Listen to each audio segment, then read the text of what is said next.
Hello ಸ್ನೇಹಿತರೆ, big ಬಾಸ್ಗೆ ಈ ಸಲ ವರ್ಷ ಕಾವೇರಿ ಹಾಗೂ ವರುಣ್ ಆರಾಧ್ಯ ಬರುವುದು ಫಿಕ್ಸ್. ಹೌದು ಸ್ನೇಹಿತರೆ, ಈ ಸಲ ಬಿಗ್ ಬಾಸ್ 11ರ ಸೀಸನ್ಗೆ ಯೂಟ್ಯೂಬರ್ ವರ್ಷ ಕಾವೇರಿ ಹಾಗೂ ವರುಣ್ ಆರಾಧ್ಯ ಬರುವುದು ಖಚಿತ ಆಗಿದೆ. ಕಳೆದ ಬಾರಿಯ ಇವರ ಹೆಸರು ತುಂಬಾನೇ ಕೇಳಿ ಬರುತ್ತಿತ್ತು. ಆದರೆ ಕಾರಣಾಂತರಗಳಿಂದ ಇವರು ಬರಲಿಲ್ಲ. ಆದರೆ ಈ ಬಾರಿ ಕನ್ಫರ್ಮ್ ಆಗಿದೆ. ಯಾಕೆಂದರೆ ಕಳೆದ 1 ವರ್ಷದಿಂದ ಇಬ್ಬರು ಸೋಷಿಯಲ್ ಮೀಡಿಯಾದಲ್ಲಿ ಸದ್ದು ಮಾಡುತ್ತಾನೆ ಇದ್ದಾರೆ ತಮ್ಮ ಬ್ರೇಕಪ್ ವಿಷಯದಲ್ಲಿ.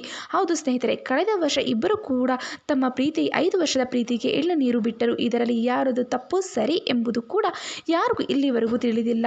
ಆದರೆ ಇಬ್ಬರ ಅಭಿಮಾನಿಗಳಿಗಂತೂ ತುಂಬಾನೇ ಬೇಸರ ಉಂಟು ಮಾಡಿರುವುದರಲ್ಲಿ 2 ಮಾತೇ ಇಲ್ಲ. ವರ್ಷ ಅವರು ಒಂದು ಪೋಸ್ಟ್ ಕೂಡ ಹಾಕಿದರು ತಮ್ಮ ಬ್ರೇಕಪ್ ವಿಷಯಕ್ಕೆ ಕಾರಣ ಏನು ಎಂಬುದಕ್ಕೆ.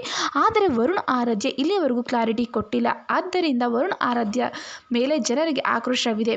ಅವರು ಮಾಡಿದ ಧಾರಾವಾಹಿ ಕೂಡ TRP ವಿಷಯದಲ್ಲಿ ಕೆಳಗಡೆ ಬಿದ್ದು ಕೇವಲ 3 ತಿಂಗಳಿಗೆ ಅಂತ್ಯಗೊಳಿಸಿದರು. ಆಗಲೂ ವರುಣ್ ಅವರಿಗೆ ಜನರು ಸೋಷಿಯಲ್ ಮೀಡಿಯಾದಲ್ಲಿ ಬಾಯಿಗೆ ಬಂದಂತೆ ಬೈದರು. ಇಷ್ಟೆಲ್ಲ ಆದರೂ ಕೂಡ ವರುಣ್ ಅವರು ತಮ್ಮ ಬ್ರೇಕಪ್ ವಿಷಯಕ್ಕೆ ಕಾರಣ ತಿಳಿಸಿಲ್ಲ.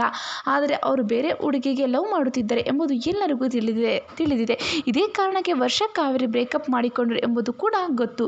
ಆದರೆ ಇದರ ಬಗ್ಗೆ ಕೂಡ ಎಲ್ಲೂ ವರುಣ್ ಮಾತಾಡಿಲ್ಲ. ಆದರೆ ಈ ಸಲ ಈ ಇಬ್ಬರು ಬಿಗ್ ಬಾಸ್ಗೆ ಬಂದರೆ ಎಲ್ಲದಕ್ಕೂ ಉತ್ತರ ಸಿಗುತ್ತದೆ ಎಂಬುದು ತಿಳಿದಿದೆ. ಈ ಇಬ್ಬರನ್ನು ನೋಡುವ ಅಭಿಮಾನಿಗಳು ಕೂಡ ತುಂಬ ಜನನೇ ಇದ್ದಾರೆ. ಆದ್ದರಿಂದ ಚಾನಲ್ ಈ ಇಬ್ಬರನ್ನು ಕರೆಸುವ ಪ್ರಯತ್ನದಲ್ಲಿ ಇದೆ. ಈ ಇಬ್ಬರು ಬಂದರೆ ಹೇಗಿರುತ್ತೆ ಎಂದು ಕೂಡ ನೀವು ಕಾಮೆಂಟ್ ಮೂಲಕ ತಿಳಿಸಿ. ಹಾಗೆ ಈ ವಿಡಿಯೋ ಇಷ್ಟ ಆಗಿದ್ದಲ್ಲಿ ದಯವಿಟ್ಟು ಲೈಕ್ ಮಾಡಿ, ಸಬ್ಸ್ಕ್ರೈಬ್ ಆಗಿ. ಧನ್ಯವಾದಗಳು.